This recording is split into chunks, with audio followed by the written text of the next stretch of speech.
Paano nga ba gagawing espesyal ang okasyon at mapanatiling spark sa love life? Lalo't dumadami raw ang mga Pinoy na in a relationship nga pero hindi naman daw masaya. Alamin ang tips sa agenda report ni Joash Malimban. Mas kaunti ngayong taon ang mga masaya sa kanilang love life. Ayon yan sa latest SWS survey. Mula sa 58% noong December 2023, bumagsak sa 46% ang mga nagsasabing very happy sila sa kanilang relationship. Para sa mga couple na struggling sa kanilang relationship, may payo si dating coach V. Okay, so I define a healthy and happy relationship when there is high trust, and then high excitement, and low stress.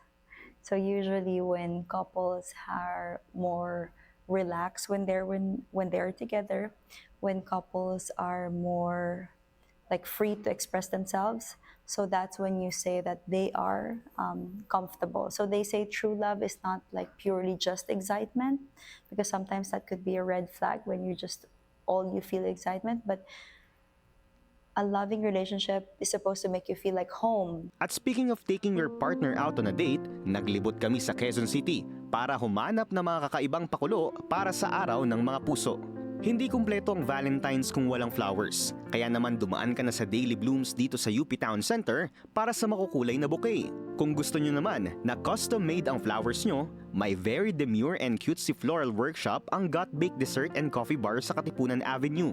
Kung chill at romantic date night naman ang para sa inyo, magpaharana na sa acoustic live session ng Super Sam sa Scout Tobias.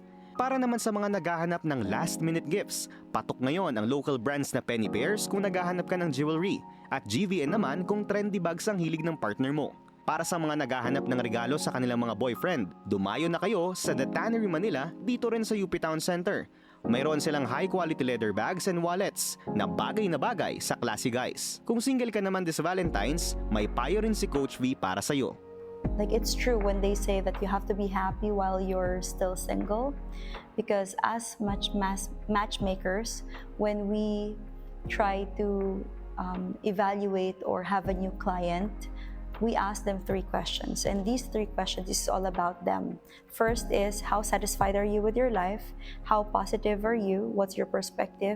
And then third is something about self-care. Oh, may Valentine's date na ba kayo? Kung wala pa, meron pa kayong ilang oras para humabol. Para sa agenda, Joash Malimban, Billionaire News Channel.